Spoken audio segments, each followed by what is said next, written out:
Hoy, hoy, hoy, hoy. Andito na naman ang inyong mayura sa kusina. O, diba? Smile pa. Ito na naman yung rotation ko araw-araw. O, diba? Nakadalawang ulit na ako mag-voice over. Ang hirap nang mag-voice over, face cut. Hindi ko pala na-record. Parang akong tangi. Hi everyone! Welcome back to my channel. Ako nga pala isang OFW dito sa bansang Qatar. 12 years nang naninilbihan sa amo ko. Easy peasy lang ang ginagawa ko dito. Oh. Ako nga pala ay naghuhugas dito sa kusina ko. Hugas ako ng pang-lunch. O yung rotation ko, yung destination ko sa kusina lang talaga. Minsan natulong ako sa loob. Pag umaga, naglilinis ako. Ako yung tagalinis dyan sa umaga sa loob. Pero the rest nga, nandito lang ako sa kusina. Easy. Ako lang ata kusinira na easy ang mga ginagawa.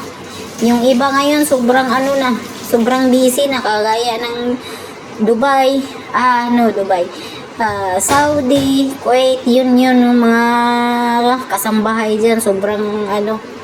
Sobrang pagod. Dito, easy lang. Tingnan mo lang. Easy lang ginagawa ko dyan. Kunti-kunti lang mga niluluto ko.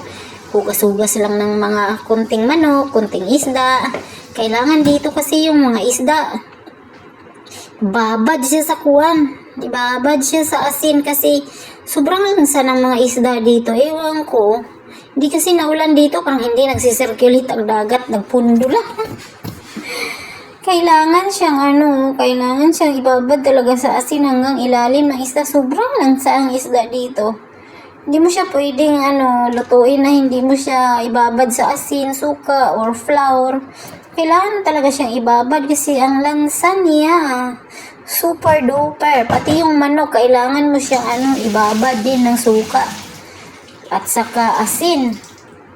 Mga 1 oras or 30 minutes siguro ang pagbabad yan para mawala lang yung lansa.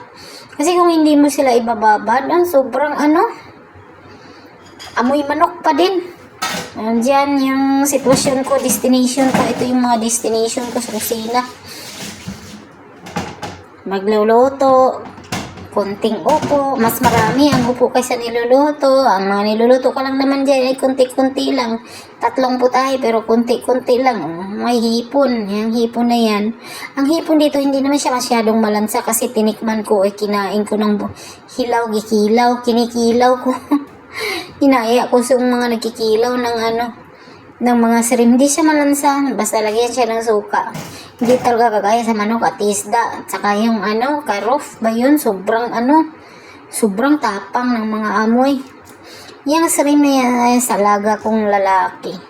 Magsisend lang pag nagluluto kasi ako dito sa kusina. Magsisend lang sila ng link sa WhatsApp. Yun lang ang lulutuin ko. Hindi talaga ako nag-decide na kung magluluto sila. Kung anong nakita nila sa mga YouTube, marunong na silang mag-search Kaya yung mga niluluto ko dito light Arabic lang, hindi mostly talaga hindi Arabic. Mga Asian luto, pag magluluto akong Arabic, kunting spicy lang kasi ayaw nila nung ayaw nila ng maraming spices, di ba? Yung shrimp na yan, i-grill ko lang yan. Saglit lang yung iluluto kasi bawal din pangit din mo kasi ma-overcook yan mo. Parang tumitigas pag hindi siya masyadong lutong-luto, overcook. Crunchy siya. Yan ang gusto ng batang lalaki. Diba? Requested yung mga kinakain dito sa ibang bansa.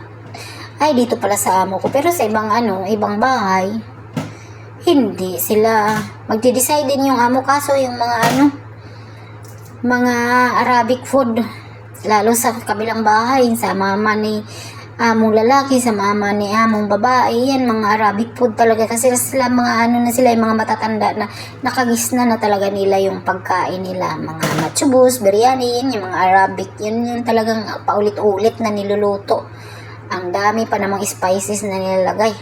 Pag yung naluluto ka sa kusina na maraming lalagay sa spices na mga niluluto, Arabic, hanggang ulo, tainga, kilikili, mga ilalim ng kasukasuhan mo ang sungit ng amoy. pag niluluto mo, ginigisa mo, lalo yung onion, lagyan mo ng mga spices. Grabe yung tapang ng amoy. Kaya kailangan may exhaust pa, buhay na buhay yung mga exhaust kasi yung amoy. Lagi kang may hairnet kasi yung buhok mo, pag hindi mo nilalagyan ng hairnet, tapang. Matulog ka sigurong mabaho. Ako pa naman naliligo sa umaga, hindi na ako naliligo sa pag after ng magluto. Yung iba kasi naliligo after ng luto Ako ayoko kasi mainit na, mapasma na yung katawan ko. At saka napapansin ko pala, sobrang laki ko na. Kailangan ko na atang mag-diet. Uy, diet pa more. Dito kasi hindi mo madadiet yung mga mga kinakain mo. Marami dito, abundant yung pagkain dito sa amo ko. Kahit medyo sila, okay lang naman dito sa amo. Ang lang dito, inayawan ko, maraming bata. Ang anak sila ng anak. Pero yung bata, mahahandle mo na lang. Pero sa ibang bahay, hindi mo mahahandle Kailangan diyan maglinis ng mga kung ano-ano. Naka-gloves nga kasi ang tapang ng mga dito. Yung mga lansa-lansa nila, matagal mawala sa kamay mo. Ako talaga, magkuklorox pa ako sa kamay ko para mawala yung mga lansa niyan. Kaya lagi akong naka-gloves. Sa kasanayan lang yan, no? Hindi ako makapaghugas dyan pag walang gloves pa. Tapang pa naman ang mga sabon dito. Diba? Yan yung pagkain ng alaga ko. I-grill ko lang yan. Simple lang yung luto. Siya na ngayon, binata na kasi nag-decide. Siya na yung magde-decide na anong kainin niya sa breakfast, sa hapunan, sa lunch. Yung mga amo ko, yung amo ko kasi ilang buwan na, yung amo ko babae ilang buwan na hindi nagluluto kasi may order na sila sa labas. Diba, mga Asian na sila, mga Arab sila, pero Asian yung luto nila. Light lang yung mga spices nila. Tatlo sila, si sir, si madam, at saka yung batang babae. Yun, pagkain sa labas. Minsan, pag nagsasawa sila sa mga diet food nila, nag-order. Ang sarap ng buhay ng kusinira, Diba, kunti lang tao. Madami sila, pero yung niluluto ko, kunti lang. Kasi kunti lang naman silang nakakain. Lunch lang ang busy dito sa akin. Dinner, hindi masyado. Breakfast, hindi masyado. Kasi easy lang yung breakfast dito. Lunch lang talaga, pero ngayon na hindi nagkakain yung amo ko, feel at home talaga ako. Feel at the kitchen. Yung destination ko sa kitchen, feel ko. Ang sarap ng buhay ko. Ako lang atang kusinira na easy peasy lang ang mga gawain sa kusina. Hoy. Kaya kayo pag nag-abroad kayo, maghanap kayo ng amo na na hindi masungit. Malimit talaga dito, masungit. Madaming bata. Yan ang problema, among babae at saka mga bata. Kasi yung mga bata dito, matitigas yung ulo.